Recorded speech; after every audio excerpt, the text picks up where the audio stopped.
Just a couple of guys we talked to. Drake Caggiula obviously, didn't finish camp being able to play. But what did he prove to you, maybe, or how did he improve? Well, coming here, he had to basically introduce himself to the coaching staff and to his teammates. And what I mean by that is he had to display his skills and his talents, and I think he's done that to a very high degree. He has an intensity to him that is NHL bound. He's got some very good read and react skills. He's competitive. He's won. For me, he's very mature. So a lot of the qualities you look for in a young NHL player, he possesses at this point. We'll see how he feels after practice today. Obviously, he wasn't healthy after a game last week, and then we'll make decisions going forward.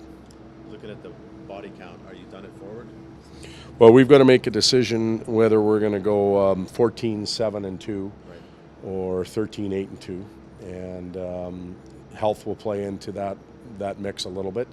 Waivers, both players going and coming will play into that as well. We've got 24 hours left to make those decisions. Does he really are being on the team? As of today, he's still with our club, and he'll move forward with our team. We'll make decisions first and foremost what's best for the team, trying to find wins, but secondarily what's best for his development. And he's had some really good days with us, and then he's had some average ones. But for an 18-year-old, that's usually the way it goes. What are his positives? I think he's become more aggressive every day. He seems like he's fitting better in game situations and in practice situations. He's been around the puck a lot more. He had some turnovers in the third period the other day, which he and we weren't very happy with, but that's part of the learning process. But for me, he's looked more and more confident all the time. You have to work on the guys on top a little faster in this league. Yeah, you put any 18-year-old in. Connor felt that last year, and coming to the National League, things happen a little bit quicker. They close quicker. Guys are craftier and smarter. They bait you sometimes with passing lanes and then take them away. That's all part of the learning process for a very young player. So you don't really know then with an 18-year-old whether you can play him, but if he's not progressing, is he better in the minors? Maybe he's too good for the minors. Well, each individual is its own specific case. Connor, for example, we weren't too concerned. We weren't even really thinking of it. Yes, he's a little bit different. We are thinking about it, and we have to make decisions. We have a little bit of time to do that. We have the luxury, if it's not going right for us and for Jesse, for him to be able to play in the American League at some point, and not have to go back to junior. So he'll play with and against men, which he's already been doing. But at this point today, at this time, he's still part of our team, and we'll continue to try and grow him here. Christopher Stieg, has he done enough? What's the organization? He's done a good job. The biggest thing he has to do right now is get completely healthy. And today's practice, if it was any indication, he's pretty darn close. So what happens now is the organization management team and Chris and his management team have to get together and take care of business. And if that happens and it gets to that point, then we'll make decisions. Anton Lander, he just didn't do enough in training. Anton's obviously been put on waivers. He hasn't been reassigned to the American League team at this point. That decision will come tomorrow. You said coming and going on waivers. Is there somebody that you guys are interested in maybe adding at this stage? Well, we'll always, the management team's always going to be looking at the waiver wire, and these 2 days are usually days where some of the higher end players that they're trying to sneak through, other teams are trying to sneak through to the minors are coming due, and we'll look at that as, is there a clear-cut guy we're targeting? No, but we have to do due diligence. Yep.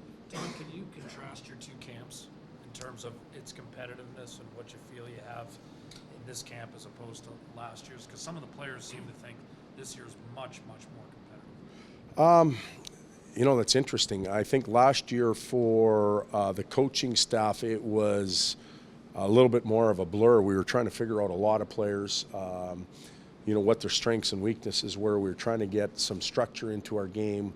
We were trying to set boundaries, what was acceptable and unacceptable. And we're still doing that this year, but we've laid a foundation down, and we're a little more comfortable with players. The competitiveness in camp, I don't know if I've noticed as much a difference, probably because of how busy we were last year. But I think we're further along right now, system-wise and structure-wise, than we were last year. We have to be. We're together for a lot more, and just common things like language and routine in the locker room we've established already. But it appears Caggiula is, hits you over the head a little quicker than Jesse. Is that because he's 4 years older? A different style of player, but very quickly in camp it looked like, okay, he looks like he could be an NHLer. Is it just the age or what? Well, it's the age and the package, the small, quick, darting package, the mature 21-year-old versus a bigger, lumbering 18-year-old. When it's all said and done, Jesse at 21 or 22 is going to be a specimen, and he's going to be moving around pretty good. The smaller player at 24 is still going to be the smaller player. So I think the package allows you to excel a little bit more. We'll see where we are 10 games from now. Can the smaller package get it done? Can the bigger package accelerate a little bit more in development and get his body moving a bit more? But and also the mental development of 21, 22-year-old versus an 18-year-old is significant. As a coach sitting behind the bench, is he saying, okay, I got to get Jesse in the proper situation where he's going to do what he has to do. He's not a fourth-line player, say. You can't just play Well, him the from coach fourth behind the line. bench is worried about wins. And the NHL is still a developmental league. Some will tell you it isn't. It still is because it's so young now. You have to be prepared to keep young players and develop them here. It has to work, though. It has to be the proper environment. It has to be the right ice time. It has to be the right line mates. We don't want to turn a potential goal scorer into a grinding, shot blocking, tough guy, because that's not what he's here for.